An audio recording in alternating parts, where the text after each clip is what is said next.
Sorry sir. It's okay.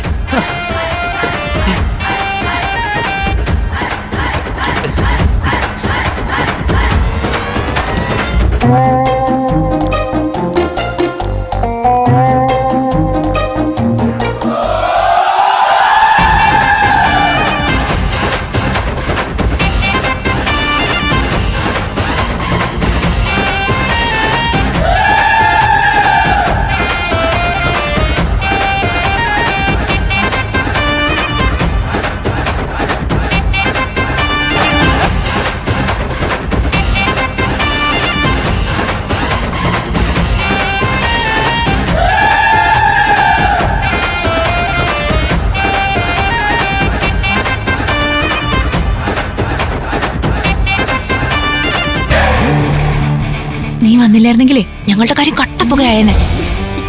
ആ, നിങ്ങളൊന്ന് ഇങ്ങോട്ട് വന്നേ, ഒരു കാര്യം പറയാനുണ്ട്.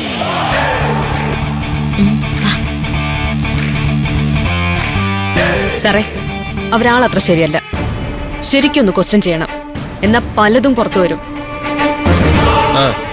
ആ കാര്യം ഞങ്ങളൊന്ന് ആലോചിക്കട്ടെ. ഓ, സാർ, ആരതി നമ്മളെ കരുതി പോലെ ആളല്ല സാർ. താനെന്താ ആരതിയെ കുറിച്ച് കരുതിയത്? ഇത്രയും പ്രതീക്ഷിച്ചില്ല സാർ. എന്താ ഫിഗർ, എന്താ കളർ, ഒരു സിനിമ നടിയെ പോലെ ഇല്ലേ സാർ. എടോ, താൻ ആരതിയുടെ ഫിഗർ കണ്ട് വർണ്ണിക്കാൻ വേണ്ടിയിട്ടാണോ ഇങ്ങോട്ട് വന്നേ? പോയി അവരെ വിളിച്ചോണ്ട് പാടോ. ശരി സാർ. അവളുമാരെ എല്ലാത്തിനും ഒരുമിച്ച് ക്വസ്റ്റ്യൻ ചെയ്യണം. സാർ, ആ,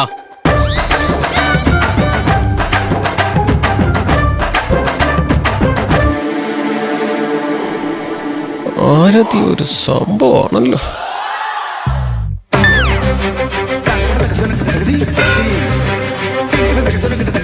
ആരതി, നീ ഭയങ്കര സുന്ദരിയാണല്ലോ.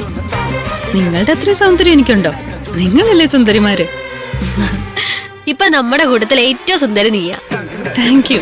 അല്ല, നീ മേക്കപ്പ് ചെയ്തിട്ടില്ലേ? സ്കിന്നൊക്കെ എത്ര സോഫ്റ്റാ. ഇത്രയും സോഫ്റ്റ് ആവാനേ നീ എന്താ ചെയ്യുന്നേ? ഞാനൊന്നും ചെയ്യാറില്ല. നിന്റെ കൈ നല്ല സോഫ്റ്റാ, അതുകൊണ്ടാ അങ്ങനെ തോന്നുന്നേ. നിന്നെ കണ്ടപ്പോ ഞങ്ങള് കരുതി ഏതോ പോലീസ് മാഡം ആണെന്ന്. ആരവിന്റെ സുഹൃത്ത് ആരതിയാണ് നീയെന്ന് ഞങ്ങൾക്ക് മനസ്സിലായതേ ഇല്ല. നിങ്ങളെ എല്ലാവരെയും കുറിച്ചും ആരവ് എന്നോട് പറഞ്ഞതുകൊണ്ടാ എനിക്ക് നിങ്ങൾ മനസ്സിലായേ. നീ പേര് പറയുന്നതിന് മുമ്പ് ACP യോ SI യോ ഞങ്ങളോട് എന്തെങ്കിലും ചോദിച്ചിരുന്നെങ്കിൽ ഞങ്ങൾ പെട്ടുപോയേനെ.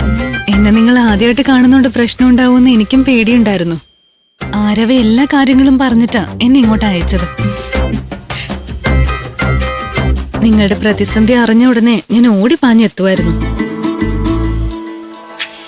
അല്ല, ഞങ്ങൾ ഇവിടേക്ക് വന്നേന്ന് നീയോ അറിവ് എങ്ങനെ അറിഞ്ഞേ? നിങ്ങള് രാജപുരത്തേക്ക് വരുന്ന കാര്യം ആരവിന് അറിയായിരുന്നു.